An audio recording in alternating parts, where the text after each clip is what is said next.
दोस्तों, बिहार राज्य मदरसा शिक्षा बोर्ड की जानिब से बड़ी खबर सामने आ रही है। 1637 मदरसों को लेकर और 1128 कोटि के जो भी मदरसा हैं, उनके जो असातिज़ाए किराम है, उनका जो भी मसला है, उनको लेकर अब आइए आपको पूरी खबर तफसील से बताते हैं कि ये कौन सा खबर है। इनसे पहले आपसे रिक्वेस्ट है, फेसबुक पर देख रहे हैं पेज को फॉलो जरूर कर लीजिएगा, यूट्यूब पर देख रहे हैं चैनल को सब्सक्राइब जरूर कर लीजिएगा।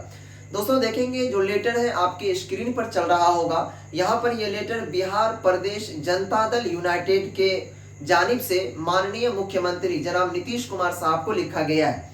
इस लेटर में है सेवा में श्री नीतीश कुमार, माननीय मुख्यमंत्री बिहार। अब ये लेटर किसने लिखा है और इस लेटर का क्या असर होगा वो भी आगे हम बताते हैं।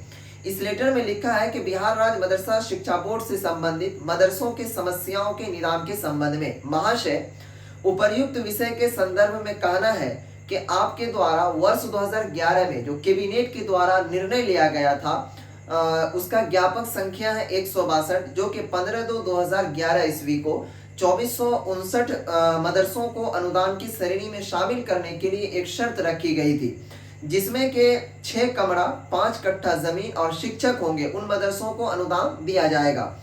उनके बाद लिखा है कि इसके लिए कैबिनेट द्वारा 108,20,40,000 रुपए की स्वीकृति भी दी गई थी।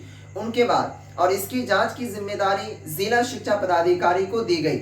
उसके बाद इन्होंने आगे लिखा है कि इसमें से शर्त पूरा करने वाले 814 मदरसों को अनुदान दिया जा चुका है। उसके बाद यहाँ पर लिखा है 814 मदरसों के बाद कि 1637 शेष मदरसों की जांच जो है जिला शिक्षा पदाधिकारी द्वारा किया जा चुका है। उसके बाद लिखा है कि और यह संचिका मदरसा शिक्षा बोर्ड में 2 वर्षों से लंबित है, जिसकी वजह से मदरसा शिक्षकों में नाराजगी है।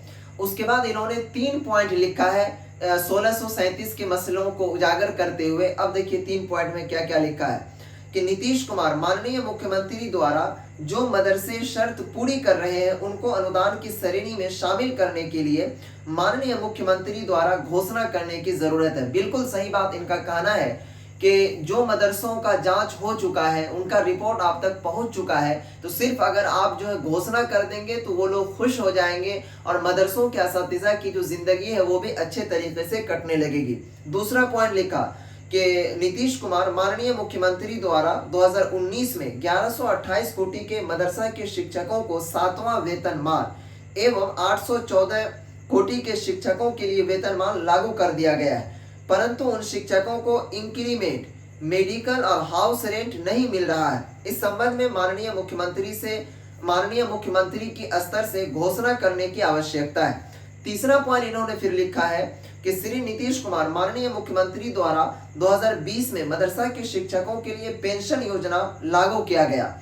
यानी कि जो बिहार के माननीय मुख्यमंत्री है नीतीश कुमार साहब, उनकी ओर से वर्ष 2020 में जो है मदरसा के शिक्षकों के लिए पेंशन योजना को लागू किया गया था। कैबिनेट के फैसले में कोई तारीख नहीं दी गई थी, इसलिए कि मदरसा में पहले से कोई पेंशन योजना लागू नहीं था। विभाग द्वारा वर्ष 2011 से लागू कर दिया गया। उसके बाद जिसके कारण 2011 से पूर्व से कार्य कर रहे 1128 कोटि के जितने भी शिक्षक थे, इस योजना से वो वंचित रह गए।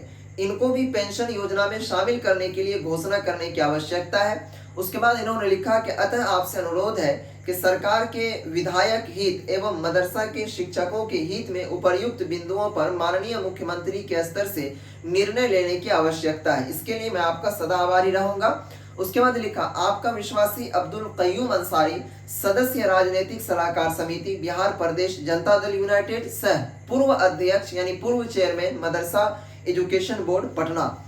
दोस्तों जैसा कि आपको मालूम होगा, बिहार राज्य मदरसा शिक्षा बोर्ड के जो पूर्व चेयरमैन थे जनाब अब्दुल कय्यूम अंसारी साहब, जो कि अब क्या कहते हैं जनाब नीतीश कुमार साहब के पार्टी के अंदर ही शामिल है और वो राजनीतिक सलाहकार में भी शामिल है। अब उन्हीं के नेता, उन्हीं को जो है अब बिल्कुल अच्छे तरीके से जो है जो शिक्षकों का मसला है, शिक्षकों का मुद्दा है, उन तक पहुंचाने की कोशिश कर रहे हैं। उम्मीद है अल्लाह तबारक व तआला से भी और जितने भी कारकुन है, रुकनदा है, उन सभी से कि ये मसला बहुत जल्द हल होने की इम्कान पर है, क्योंकि अब ये पुरजोर शोर से जो है मामला जो है वो चल रहा है। आप सभी से रिक्वेस्ट है, अगर फेसबुक पर देख रहे हैं तो शेयर जरूर कीजिएगा, अगर यूट्यूब पर देख रहे हैं तो चैनल को सब्सक्राइब करके दूसरों तक वीडियो को पहुंचाइएगा, ताकि दोस्तों ये सब खबर भी जो है हर मुस्लिम नौजवानों तक पहुंच पाए, ताकि उनको मालूम चल सके कि आज मदरसों के जो असातिज़ा है उनकी स्थिति क्या है, कितनी दयनीय चल रही है, ताकि ये भी न्यूज़ जो है वो नेशनल न्यूज़ बन पाए और आप लोगों का जो मुद्दा है, आप लोगों का जो मसला है वो इलेक्शन से पहले पहले हल हो जाए। फिलहाल मैं अल्लाह तबारक व तआला से उम्मीद करता हूँ कि जल्द से जल्द मामला हल हो जाए और आप लोगों का जो जीने का राह है वो भी सही सलामत हो जाए। फिलहाल मैं एल्टो भाई आपका खादिम, फिर मिलूंगा नेक्स्ट खबर में नेक्स्ट टॉपिक के साथ। खुदा हाफिज, अस्सलाम वालेकुम।